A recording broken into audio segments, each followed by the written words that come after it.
ونشهد أن لا إله إلا الله وحده لا شريك له ونشهد أن سيدنا وحبيبنا وكريمنا وشفيعنا ومولانا محمدا عبده ورسوله صلى الله تعالى عليه وسلم وعلى آله وصحبه أجمعين. أما بعد فأعوذ بالله من الشيطان الرجيم. بسم الله الرحمن الرحيم. رضي الله عنهم ورضوا عنه. آمنت بالله صدق الله العظيم وصدق رسوله النبي الكريم. إن الله وملائكته يصلون على النبي يا أيها الذين آمنوا صلوا عليه وسلموا تسليما. صلى الله على النبي الأمي وآله صلى الله عليه وسلم صلاة وسلاما عليك يا سيدي يا رحمة للعالمين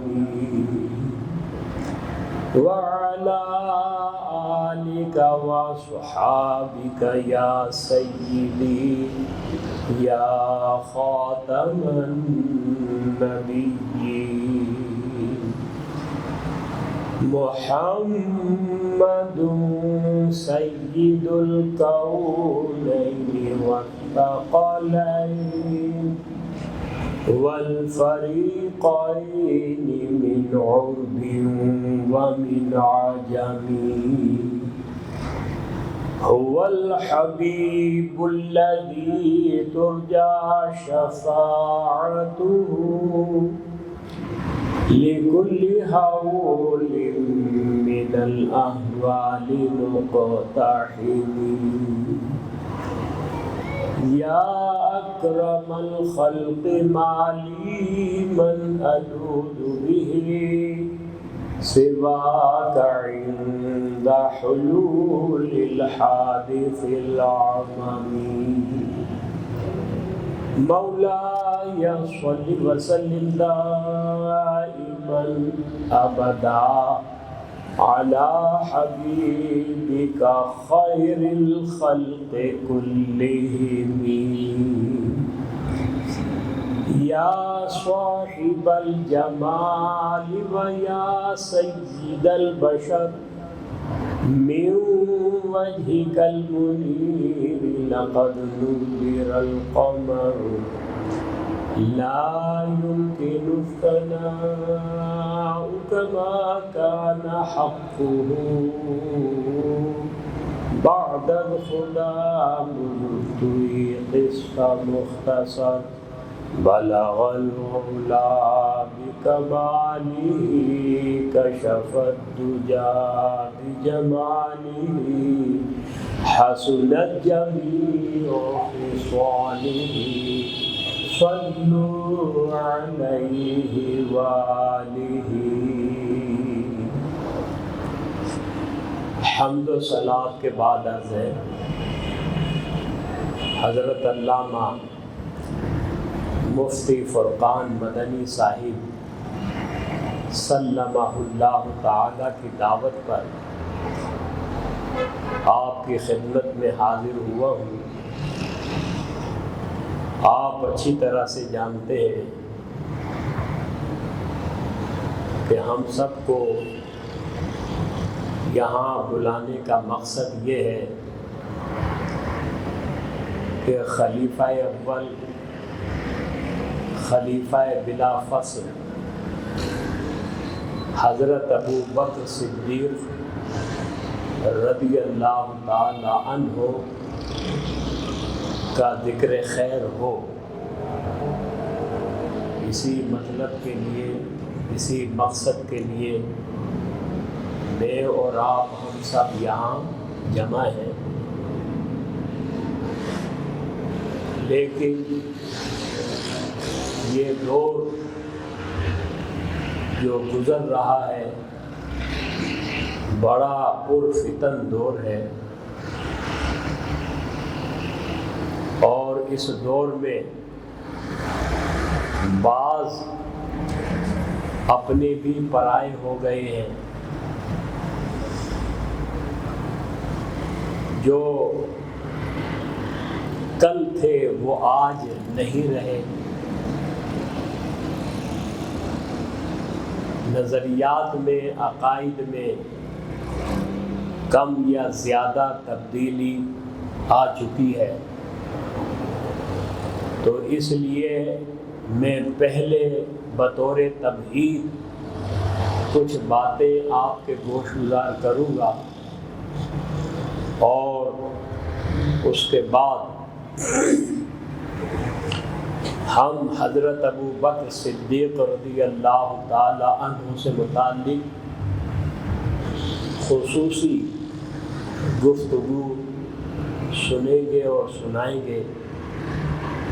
رب کریم کی بارگاہ اقدس میں دعا ہے کہ مجھے حق کہنے اور ہم سب کو حق سن کر سمجھنے اور اس پر عمل کرنے کی توفیق رفیق مرحمت فرمائے، اور جو بات عقیدے سے متعلق ہے اس پر ہمیشہ اعتقاد رکھنے کی سعادت نصیب فرمائے۔ صحابہ کرام علیہم الرضوان یہ وہ مقدس جماعت ہے کہ امت مسلمہ میں اس سے بڑھ کر کوئی مقدس جماعت نہیں ہے۔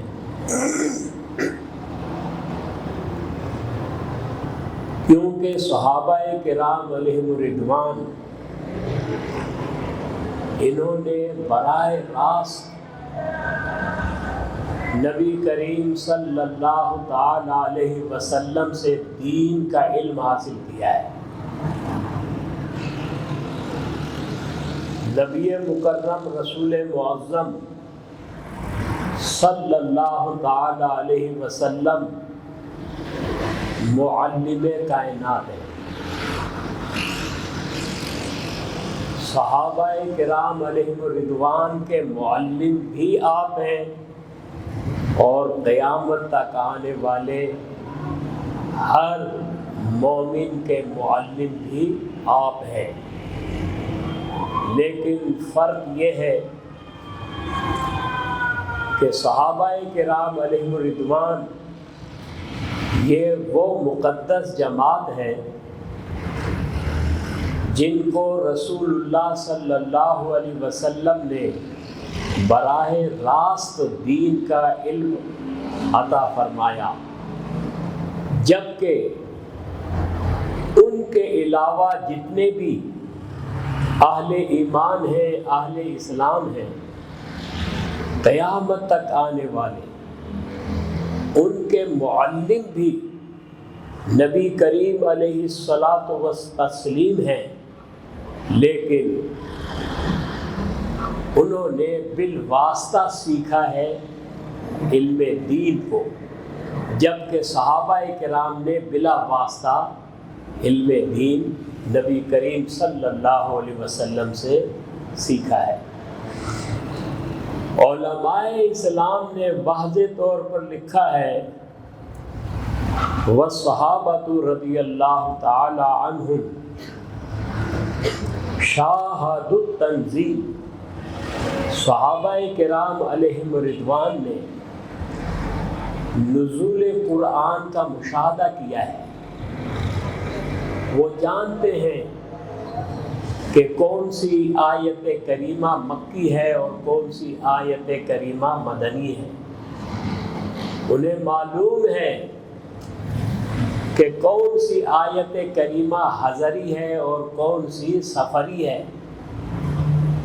وہ اس بات کا علم رکھتے ہیں کہ کون سی آیت کریمہ نہاری ہے اور کون سی لیلی ہے۔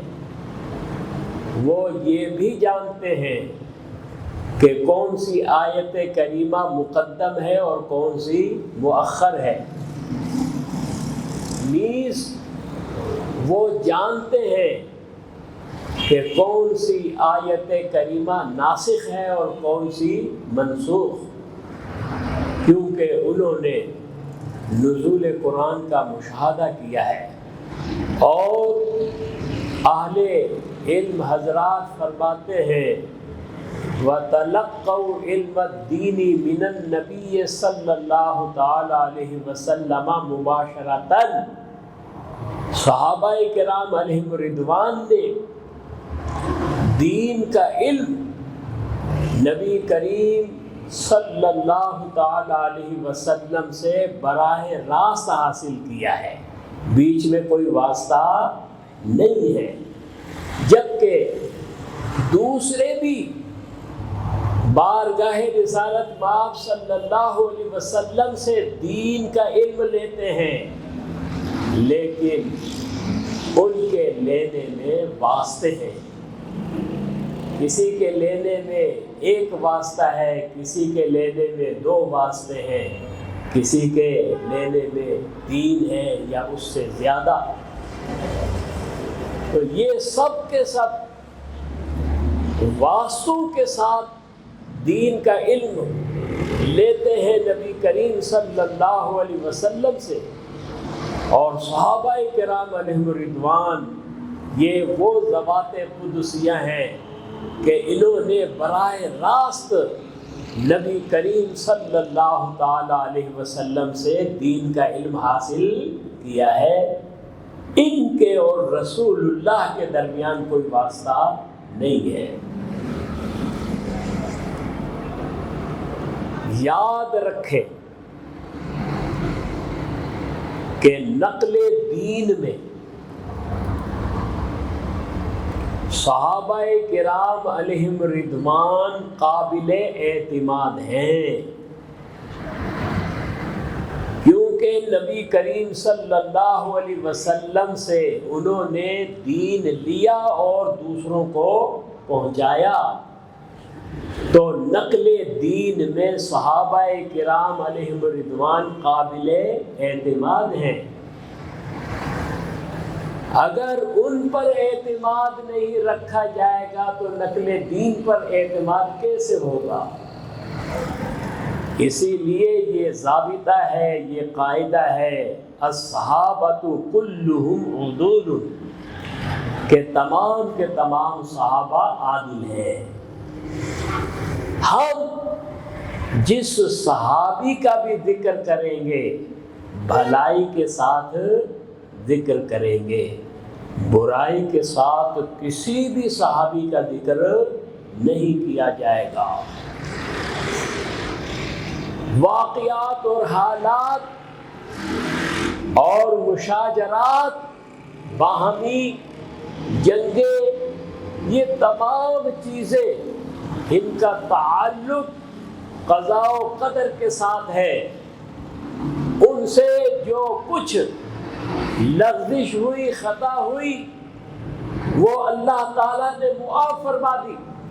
جب اللہ تعالیٰ نے معاف فرما دی تو میں اور کون ہوتے ہیں جو چوں اور چرا کریں اور اپنی کچہریاں لگائیں اور ان کچہریوں میں ان سے متعلق فیصلے صادر کریں۔ مجھے آپ کو کسی کو بھی یہ حق نہیں پہنچتا ہے، کیونکہ عدالت مصطفیٰ صلی اللہ علیہ وسلم سے ان کے حق میں فیصلے ہو چکے ہیں۔ اب اس کے ہوتے ہوئے کسی اور کے فیصلے کی کوئی حاجت اور ضرورت نہیں ہے۔ اور انہی فیصلوں کو ہمارے اکابرین، ہمارے اسلاف نسل در نسل لکھتے چلے آ رہے ہیں، اور اسی کا نام مذہب اہل سنت ہے۔ تو جو عقائد اہل سنت ہے ہم اس میں سر منہ بھی فرق نہیں کریں گے، جیسا لکھا جاتا رہا ہے، لکھا گیا ہے، اسی کے مطابق ہم اپنے نظریات کو، اپنے عقائد کو رکھیں گے۔ چنانچہ علماء کلام نے واضح طور پر لکھا ہے کہ لا نذکر احدا من اصحاب رسول اللہ صلی اللہ تعالی علیہ وسلم الا بخیر، یعنی ہم اصحاب رسول صلی اللہ علیہ وسلم میں سے کسی بھی صحابی کا ذکر نہیں کریں گے مگر بھلائی کے ساتھ۔ جس کا ذکر بھی ہوگا وہ بھلائی کے ساتھ ہوگا، خواہ حضرت ابو سفیان رضی اللہ تعالی عنہ ہو، خواہ حضرت معاویہ رضی اللہ تعالی عنہ ہو، خواہ حضرت مغیرہ بن شعبہ رضی اللہ تعالی عنہ ہو، خواہ حضرت عمر بن عاص رضی اللہ تعالی عنہ ہو، خواہ حضرت عائشہ صدیقہ رضی اللہ تعالی عنہا ہو، خواہ حضرت ہند رضی اللہ تعالی عنہا ہو۔ غرض یہ کہ ہم کسی بھی صحابی کا جب ذکر کریں گے تو بھلائی کے ساتھ کریں گے، برائی کے ساتھ نہیں کریں گے۔ اگر کوئی برائی کے ساتھ کسی صحابی کا ذکر کرتا ہے تو سمجھ لو کہ یہ مذہب اہل سنت سے بغاوت کر رہا ہے، یہ مذہب اہل سنت کا باغی ہے، اور اس کا تعلق مذہب اہل سنت سے نہیں ہے، چاہے وہ اپنے آپ کو شیخ الاسلام کہے یا شیخ الاسلام والمسلمین کہے یا جو بھی کہلوائے، ہمیں اس سے کوئی غرض نہیں ہے۔ صرف نام سے کام نہیں بنتا ہے، بلکہ نام اس وقت بنتا ہے جب صحیح کام کیا جائے۔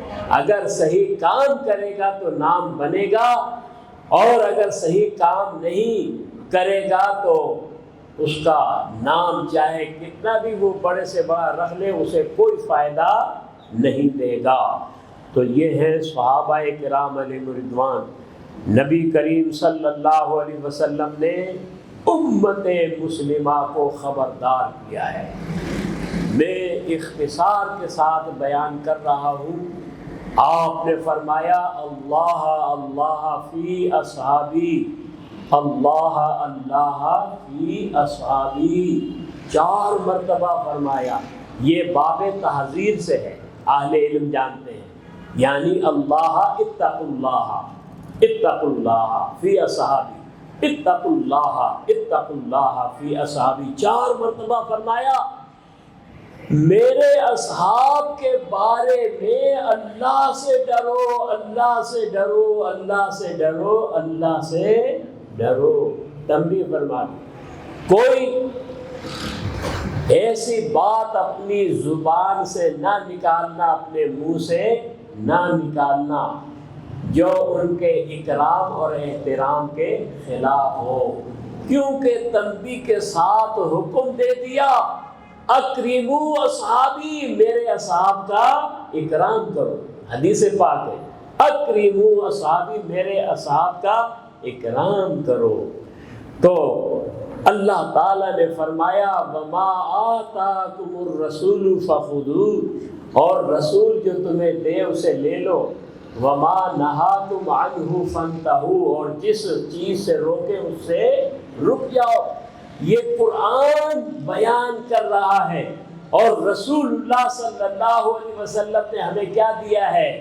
اکرموا صحابی، میرے اصحاب کا، اکرموا اصحابی، میرے اصحاب کا اکرام کرو، احترام کرو، ان کی تعظیم کرو، ان کی تکریم کرو۔ اور کس چیز سے رکنے کا ارشاد فرمایا؟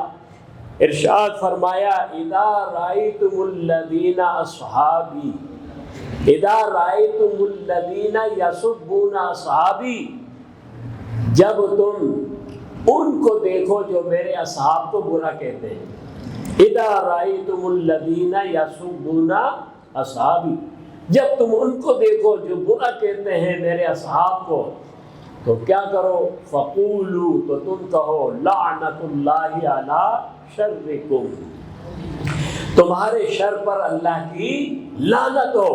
تو پتہ چلا کہ کسی بھی صحابی کو برا کہنا یہ شر ہے، اور شر کا صدور شریر سے ہوتا ہے۔ لہذا وہ لوگ جو صحابہ کرام علیہم رضوان یا ان میں سے کسی بھی صحابی کو برا کہتا ہے، مذمت کرتا ہے، لعن طعن کرتا ہے اور برا کہتا ہے، تو وہ شر کر رہا ہے، اور شر وہ شریر سے نکلتا ہے۔ ٹنکی میں جیسا پانی ہوگا ویسا ہی پانی نلکے سے نکلے گا۔ ایسا نہیں ہے ٹنکی میں بدبودار پانی ہو اور نل سے جو ہے خوشبودار نکلے، یا ٹنکی میں خوشبودار ہو اور نلکے سے جو ہے وہ بدبودار نکلے، ایسا نہیں ہوتا ہے۔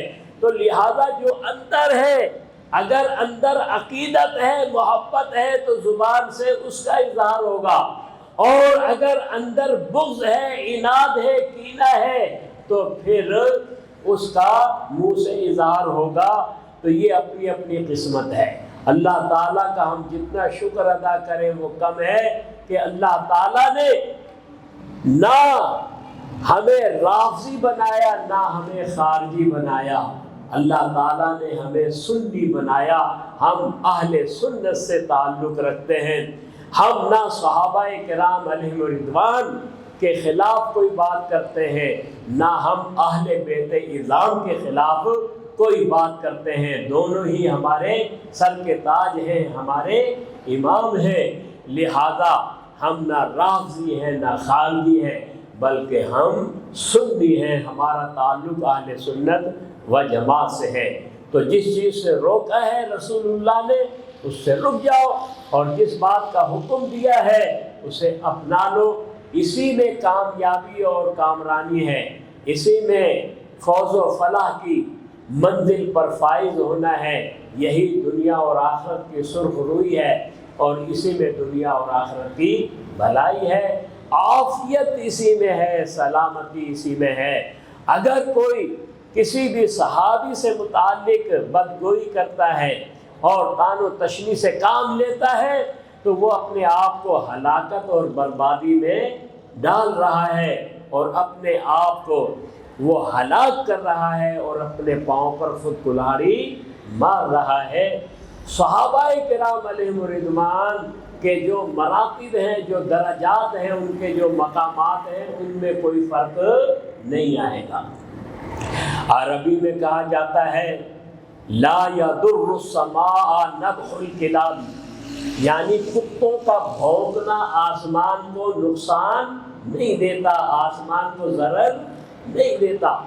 کتا منہ اوپر کر کے آسمان کی طرف بھونکتا رہے، لیکن وہ ذرہ برابر بھی آسمان کو نقصان نہیں دے سکتا ہے۔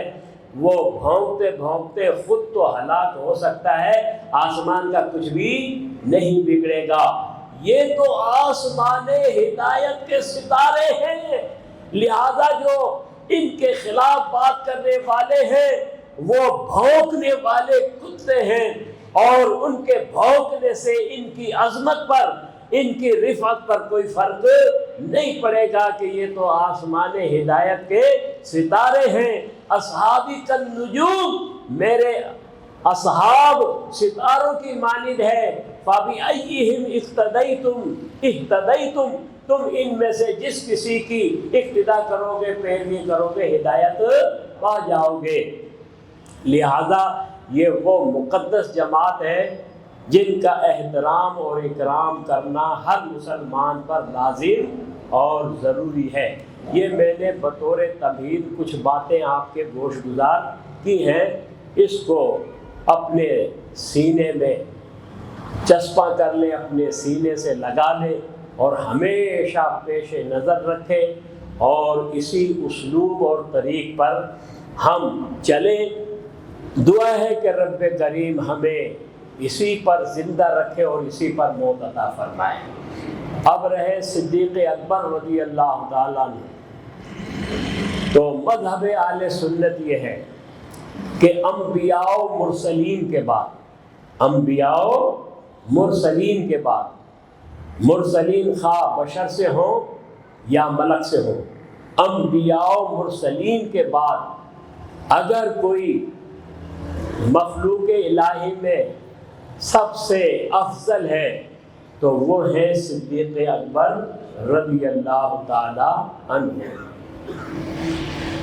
یہ سب سے افضل ہے، اور پھر اس کے بعد فاروق اعظم رضی اللہ تعالی عنہ ہیں، پھر جمہور علماء اہل سنت کے نزدیک عثمان غنی رضی اللہ تعالی عنہ ہیں، اور اس کے بعد حضرت علی رضی اللہ تعالی عنہ ہیں۔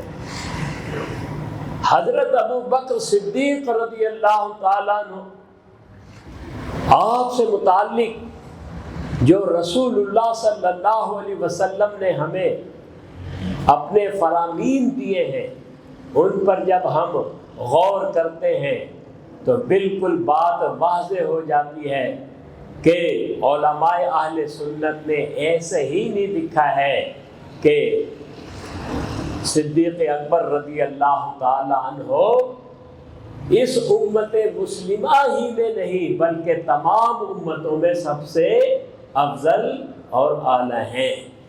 اس پر دلائل موجود ہیں، اس پر شہادتیں موجود ہیں۔ ظاہر ہے کہ مختصر وقت میں سب کو بیان نہیں کیا جا سکتا ہے، میں کچھ باتیں آپ کے گوش گزار کرتا ہوں۔ اللہ رب العزت ہم کو سمجھنے کی توفیق رفیق مرحمت فرمائے۔ حضرت جابر بن عبداللہ رضی اللہ تعالی عنہ سے یہ روایت ملتی ہے، نبی کریم صلی اللہ تعالی علیہ وسلم نے ارشاد فرمایا، جابر بن عبداللہ رضی اللہ تعالی عنہما دونوں صحابی ہیں، حضرت جابر بھی صحابی ہیں اور ان کے والد گرامی حضرت عبداللہ بھی صحابی ہیں۔ تو حضرت جابر بن عبداللہ رضی اللہ تعالی عنہما سے یہ حدیث مروی ہے، آپ کہتے ہیں کہ کننا عند النبی صلی اللہ تعالی علیہ وسلم فقال، کہ ہم نبی کریم صلی اللہ علیہ وسلم کے پاس تھے، یعنی ہم بارگاہ رسالت پاک صلی اللہ علیہ وسلم میں موجود تھے، حاضر تھے۔ آپ نے ارشاد فرمایا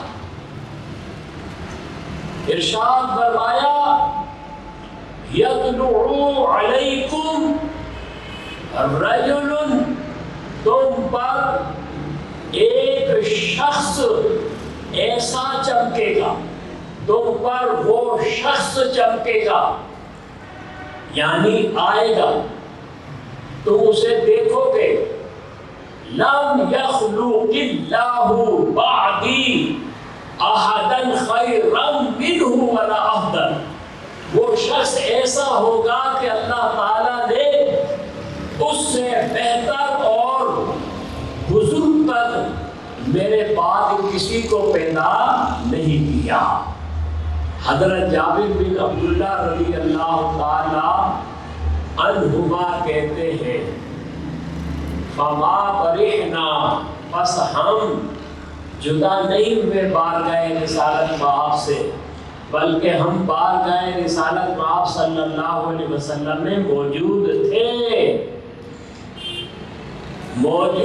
تھے تو طلع ابو بکر، حضرت ابو بکر رضی اللہ تعالیٰ عنہ نظر آئے، آپ نظر آئے، اور نبی کریم صلی اللہ تعالی علیہ وسلم نے ان سے متعلق یہ بھی ارشاد فرمایا کہ لہو شفاعت مثل شفاعت النبیین، کہ ان کی شفاعت انبیاء کی طرح ہوگی، ان کی شفاعت انبیاء کی طرح ہوگی۔ تو یہ ہے فضیلت حضرت ابو بکر صدیق رضی اللہ تعالی عنہ کی۔ حضرت ابن عباس رضی اللہ تعالی عنہما، یہ بھی باپ بیٹے دونوں صحابی ہیں، حضرت عبداللہ بھی صحابی ہیں اور حضرت عباس بھی صحابی ہیں۔ حضرت عبداللہ بن عباس رضی اللہ تعالی عنہما، ان سے یہ روایت ہے، کہتے ہیں کہ رأیت رسول اللہ صلی اللہ تعالی علیہ وسلم واقفا مع علی بن ابی طالب رضی اللہ تعالی عنہ، کہ میں نے رسول اللہ صلی اللہ علیہ وسلم کو حضرت علی رضی اللہ تعالی عنہ کے ساتھ کھڑے ہوئے دیکھا۔ یہ منظر میں دیکھ رہا تھا کہ اذا اقبل ابو بکر رضی اللہ تعالی عنہ، ناگاہ اتفاق سے اتنے میں حضرت ابو بکر صدیق رضی اللہ تعالی عنہ آئے، یعنی بارگاہ رسالت مآب صلی اللہ علیہ وسلم میں حاضر ہوئے۔ فقام النبی صلی اللہ علیہ وسلم، یعنی نبی کریم صلی اللہ علیہ وسلم کھڑے ہوئے۔ فقبلہ والتزمہ، اور ان کو بوسہ دیا، نہیں فقبلہ، تو نبی کریم صلی اللہ علیہ وسلم کھڑے ہوئے اور کھڑے ہونے کے بعد آپ نے حضرت صدیق اکبر رضی اللہ تعالی عنہ کے منہ کو بوسہ دیا اور انہیں گلے لگایا۔ تو حضرت علی رضی اللہ تعالی عنہ عرض کرتے ہیں، یا رسول اللہ صلی اللہ علیہ وسلم اتقبل فا ابی بکر رضی اللہ تعالی عنہ، کیا آپ حضرت ابو بکر صدیق رضی اللہ تعالی عنہ کے منہ کو بوسہ دیتے ہیں؟ تو نبی کریم صلی اللہ علیہ وسلم نے فرمایا، یہ قابل توجہ ہے، آپ نے ارشاد فرمایا، یا ابو الحسن، اے ابو حسن، یہ کنیت ہے حضرت علی رضی اللہ تعالی عنہ کی، یا ابو الحسن منزلت ابی بکر عندی کا منزلتی عند ربی، یعنی میرے نزدیک ابو بکر کا مرتبہ ایسا ہے جیسے میرا مرتبہ میرے رب کے حضور ہے۔ تو یہ ہے شان صدیق اکبر رضی اللہ تعالی عنہ۔ نبی کریم صلی اللہ تعالی علیہ وسلم نے ارشاد فرمایا کہ جس کسی نے مجھ پر احسان کیا، یہ جو آپ کا ارشاد گرامی ہے یہ جذبہ بیدار کرنے کے لیے، ورنہ کسی بھی امتی کا رسول اللہ صلی اللہ علیہ وسلم پر کوئی احسان نہیں ہے، بلکہ ہر ایک مومن اور مسلم پر اللہ کے رسول صلی اللہ علیہ وسلم کا احسان ہے اور اسلام کا ان پر احسان ہے۔ تو لہذا یہ صرف جذبہ بیدار کرنے کے لیے ہے تاکہ سب ان حضرات کی تقلید کریں جن سے متعلق آپ نے ارشاد فرمایا۔ تو ارشاد فرمایا کہ جس کسی نے ہم پر احسان کیا تو ہم نے اس کا بدلہ عطا فرما دیا، سوائے ابو بکر کے کہ انہوں نے جو احسانات کیے ہیں ان کا بدلہ قیامت کے دن اللہ رب العزت عطا فرمائے گا۔ یہ ہے مقام صدیق اکبر رضی اللہ تعالی عنہ۔ اور نبی کریم صلی اللہ علیہ وسلم نے ارشاد فرمایا کہ تمام لوگوں میں سے زیادہ احسان کرنے والے اپنی رفاقت اور اپنی مصاحبت کے ذریعے اور اپنے مال کے ذریعے وہ ابو بکر صدیق رضی اللہ تعالی عنہ ہے۔ کہ آپ کی رفاقت وہ کب سے شروع ہوتی ہے، مصابحت کب سے شروع ہوتی ہے؟ امام اہل سنت اعلیٰ حضرت رحمت اللہ تعالی علیہ لکھتے ہیں کہ 16 سال کی عمر میں صدیق اکبر رضی اللہ تعالی عنہ نے نبی کریم صلی اللہ علیہ وسلم کے قدم مبارک پکڑے اور پھر زندگی بھر نہیں چھوڑے. یعنی اندازہ لگائیں 16 سال کی عمر میں 16 سال کی عمر میں آپ نے نبی کریم صلی اللہ علیہ وسلم کے قدم مبارک پکڑے ہیں، پھر عمر بھر زندگی بھر اسے نہیں چھوڑا.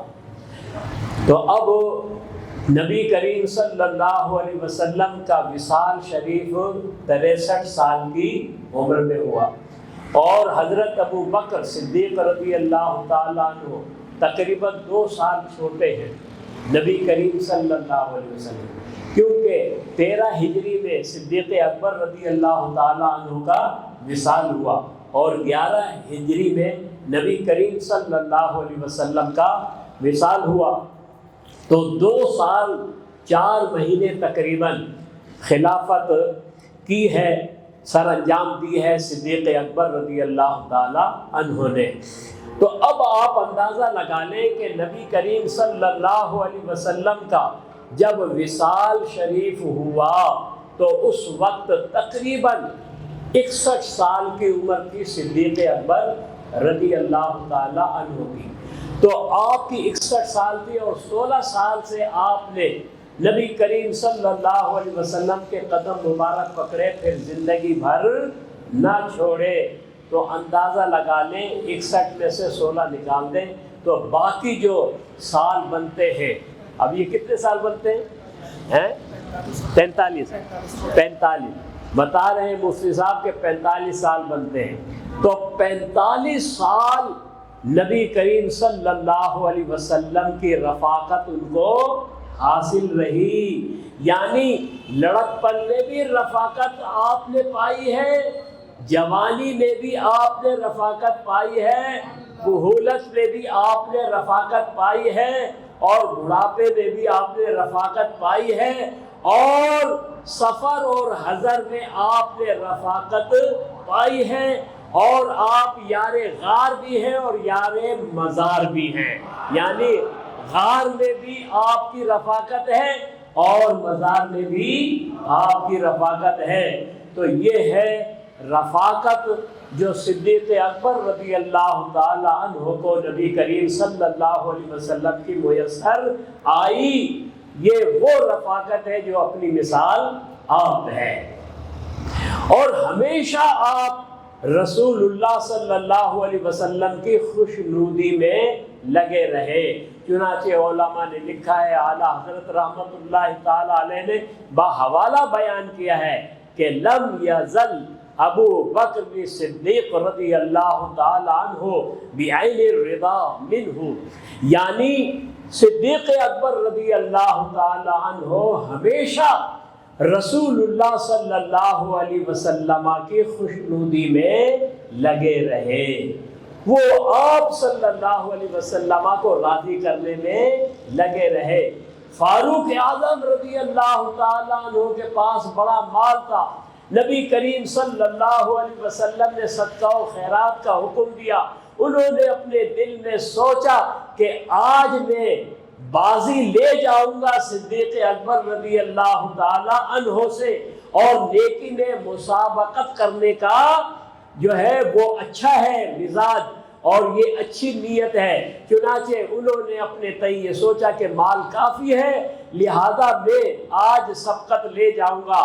تو وہ اپنے گھر کا آدھا مال لے کر بارگاہ رسالت مآب صلی اللہ علیہ وسلم میں حاضر ہوتے ہیں، اور صدیق اکبر رضی اللہ تعالیٰ عنہ سارا کا سارا مال لے کر بارگاہ رسالت مآب صلی اللہ علیہ وسلم میں حاضر ہو جاتے ہیں. تو حضرت عمر رضی اللہ تعالیٰ عنہ کہتے ہیں میں کبھی بھی صدیق اکبر سے بڑھ نہیں سکتا ہوں. وہ سارا کا سارا مال لے کر حاضر ہو جاتے ہیں. رسول اللہ صلی اللہ علیہ وسلم نے حضرت عمر سے پوچھا کہ گھر والوں کے لیے کیا چھوڑا؟ عرض کی حضور آدھا مال چھوڑا ہے. اور صدیق اکبر رضی اللہ تعالیٰ عنہ سے پوچھا کہ صدیق تم نے گھر والوں کے لیے کیا چھوڑا؟ تو عرض کرتے ہیں اللہ اور اس کے رسول کا نام چھوڑا ہے، باقی باقی جو کچھ تھا سب جو ہے حضرت ابن عمر رضی اللہ تعالی عنہما، جو فاروق اعظم کے بیٹے ہیں حضرت عبداللہ بن عمر رضی اللہ تعالی عنہما، وہ کہتے ہیں کہ جب صدیق اکبر رضی اللہ تعالیٰ عنہ اسلام لائے تو ان کے پاس 40,000 درہم تھے۔ کتنے تھے؟ 40,000 درہم تھے۔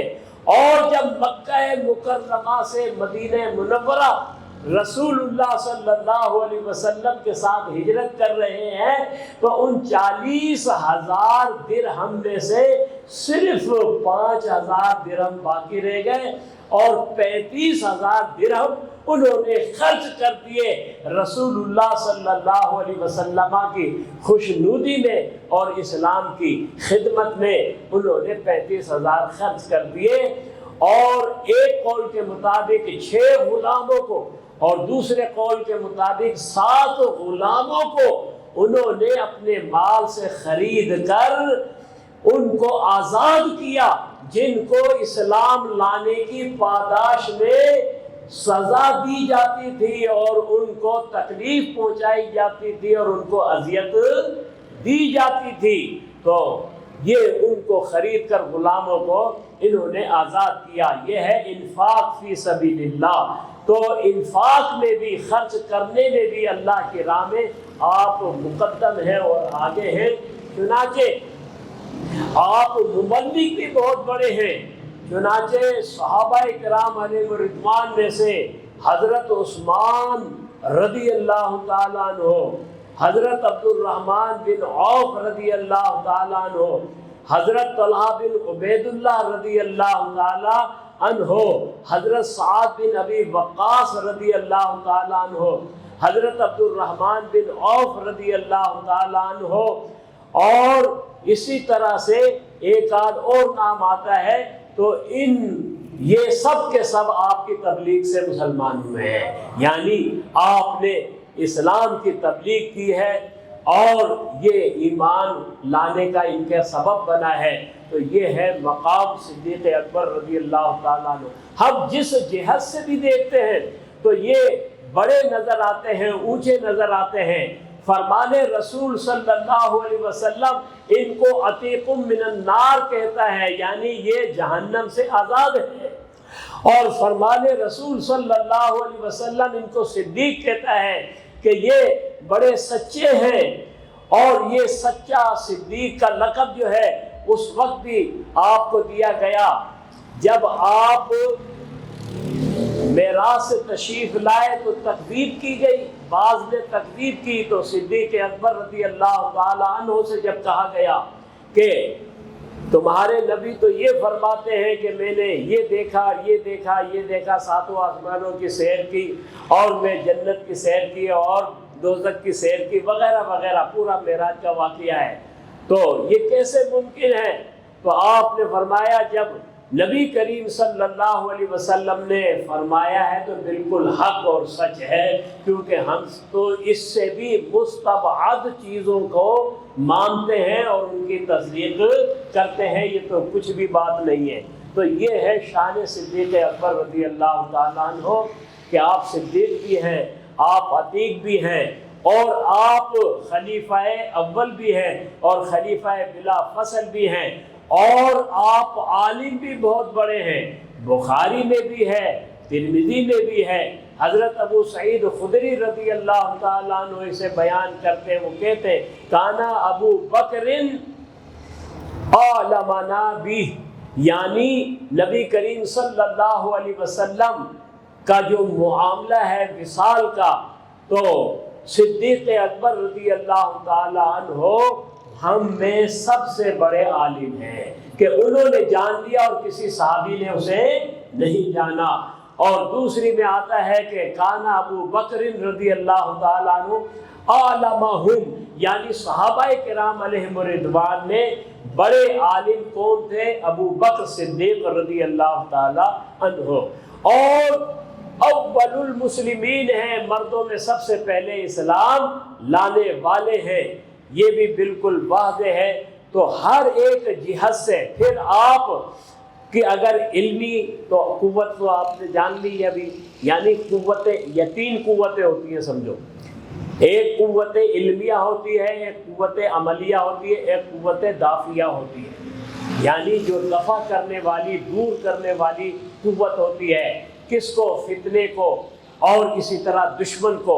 تو صدیق اکبر رضی اللہ تعالی عنہ کو اللہ تعالیٰ نے یہ تینوں قوتیں عطا فرمائی، کہ خود آپ نے حدیث سنی کہ آپ صحابہ میں عالم ہیں، یعنی زیادہ جاننے والے ہیں اور بڑے عالم ہیں، یہ ہے قوت علمیہ۔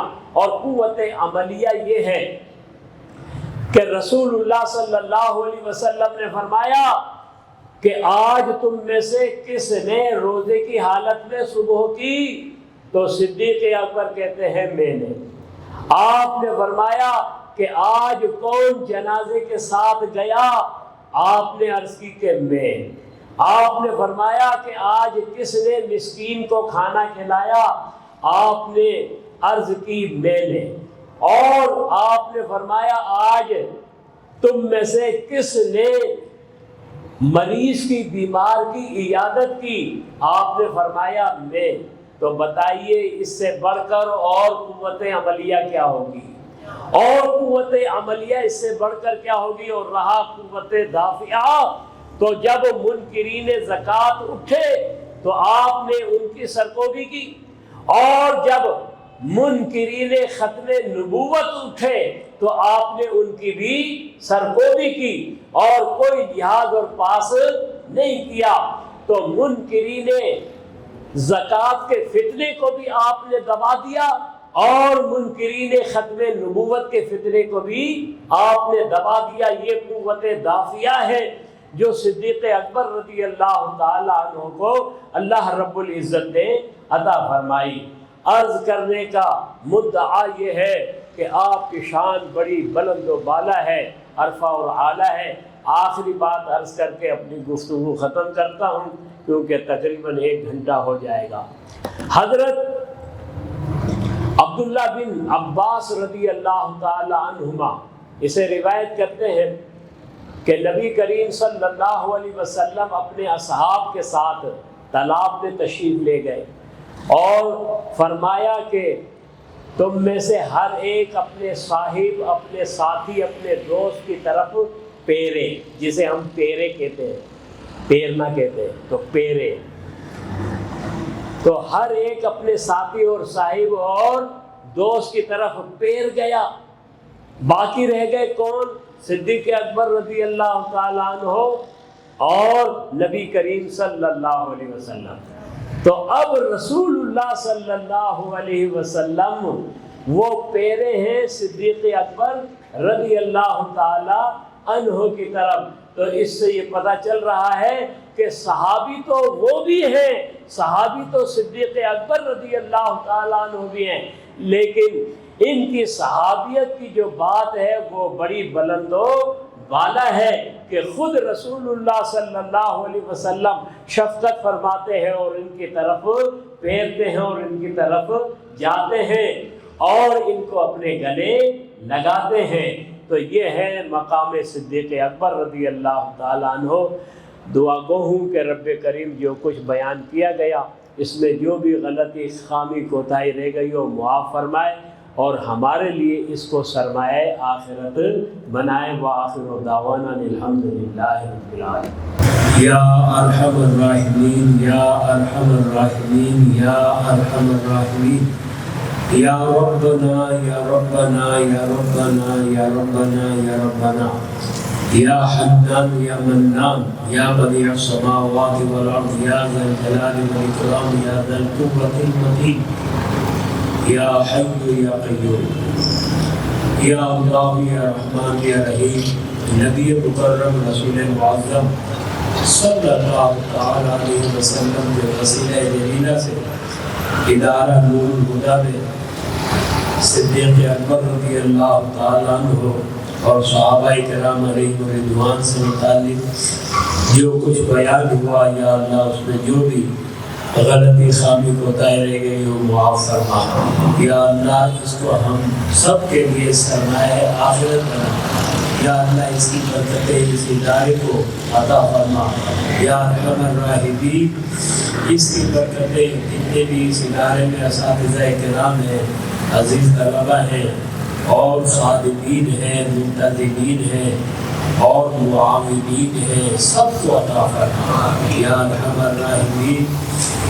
یہ ادارہ جو زیر تعمیر ہے، تعمیراتی مراحل جو باقی رہ گئے ہیں اپنے فضل و کرم سے، اس کو مکمل فرما دے، اس کے اسباب مقدر فرما دے یا اللہ، اپنے بچوں کے قلوب اس ادارے کی طرف مائل فرما دے یا ارحم الراحمین۔ صدیق اکبر رضی اللہ تعالیٰ عنہ کا واسطہ جنہوں نے انفاق فی سبیل اللہ میں بڑھ چڑھ کر حصہ لیا، یا اللہ یہاں جتنے بھی حضرات بیٹھے ہوئے ہیں ان کو بھی بڑھ چڑھ کر اس میں حصہ لینے کی توفیق رفیق مرحمت فرما یا ارحم الراحمین۔ اس ادارے کو اہل سنت و جماعت کا قلعہ بنا دیتا ہوں یا اللہ، یہاں سے دین مدین کی خدمت کرنے کی سعادت نصیب فرما یا ارحم الراحمین۔ جو خدمت ہو رہی ہے اسے قبول فرما، اس میں مزید برکت عطا فرما یا ارحم الراحمین۔ مفتی فرقان مدنی صاحب صلی اللہ تعالیٰ اور ان کے جتنے بھی رفقاء ہیں یا اللہ سب کی حفاظت فرما، جتنے بھی معاونین ہیں محبین ہیں ان کی بھی حفاظت فرما یا اللہ، ہر ایک کو دین و دنیا کی برکتیں اور سعادتیں نصیب فرما یا ارحم الراحمین۔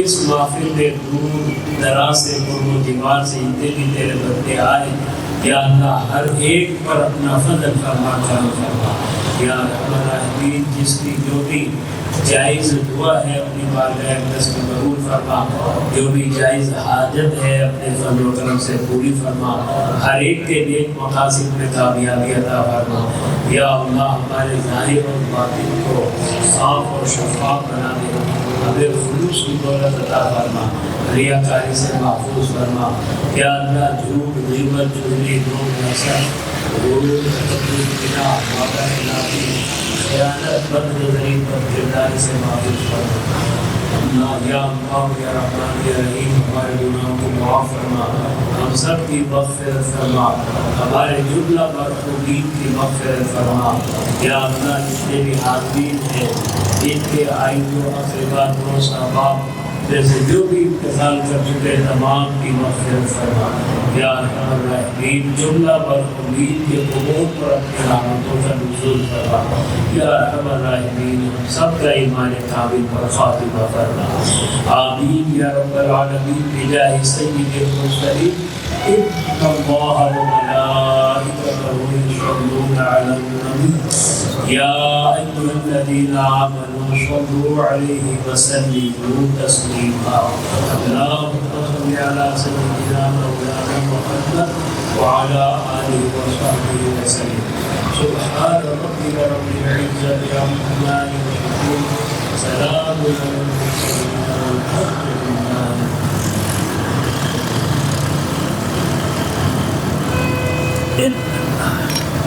اہل سنت، شرح الحدیث، شرح التفسیر،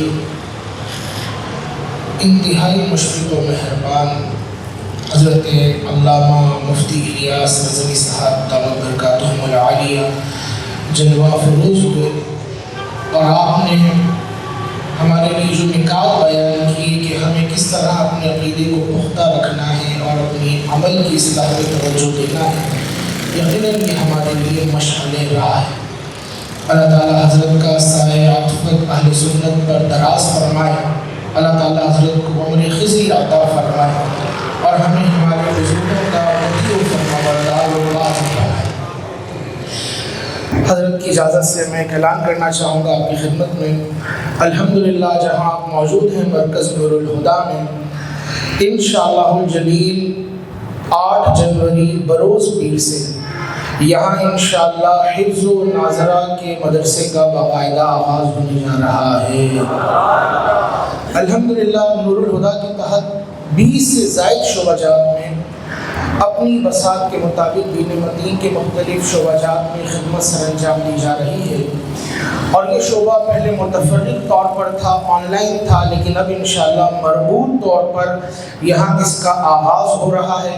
ہم آپ بھائیوں کو گزارش کرتے ہیں کہ اگر آپ اپنے بچوں کو ناظرہ قرآن پڑھوانا چاہتے ہیں، حفظ کروانا چاہتے ہیں، ابھی یہ دن میں آغاز ہے، 2 تا 4 کلاس ہے، آپ یہاں ضرور تشریف لائیں، فارم لیجئے، ملاقات کیجئے، اپنے بچوں کو لے کر آئیں، اور انشاءاللہ آگے باقاعدہ اور مضبوط اور اچھے انداز میں ترجمہ اور تفسیر کے ساتھ قرآن مجید ناظرہ مکمل کروانے کا بھی انشاءاللہ یہاں پر سلسلہ ہوگا۔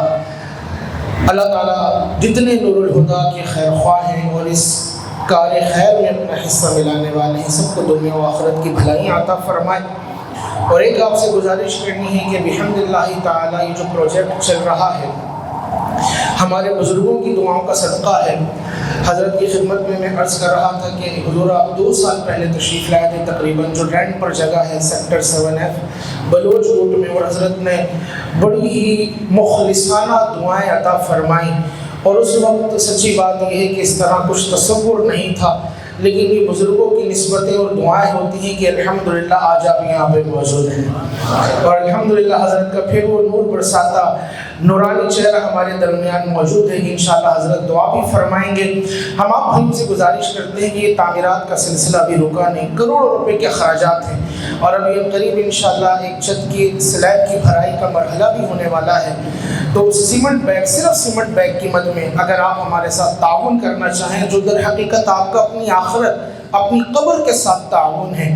ایک بوری صرف 1100 روپے کی آتی ہے، مہینے میں گٹکا کھا کے تھوک دیتے ہیں، اس سے زیادہ کا کپڑے ضائع ہو جاتے ہیں، جوتے گم ہو جاتے ہیں، دنیا کی اسباب ہم خراب کر دیتے ہیں، لیکن اپنی آخرت کے لیے کیا جمع کیا؟ اتنے مسلمان بھائی بیٹھے ہیں، اگر سب نیت کر لیں صرف ایک بوری، صرف 1100 روپے کہ انشاءاللہ ہم سیمنٹ کی بوری کی مد میں جمع کرائیں گے کہ یہ چھت کی بھرائی میں سیمنٹ استعمال ہو جائے، تو یہ قطرہ قطرہ مل کے انشاءاللہ سمندر بن جائے گا، اور انشاءاللہ یہ چھت بھرائی کا عمل بھی اور مرحلہ بھی مکمل ہوگا۔ اور آپ سن رہے ہوں گے کہ جو چھتوں کی بھرائی کی الحمدللہ وہ مکمل ہو چکی ہے۔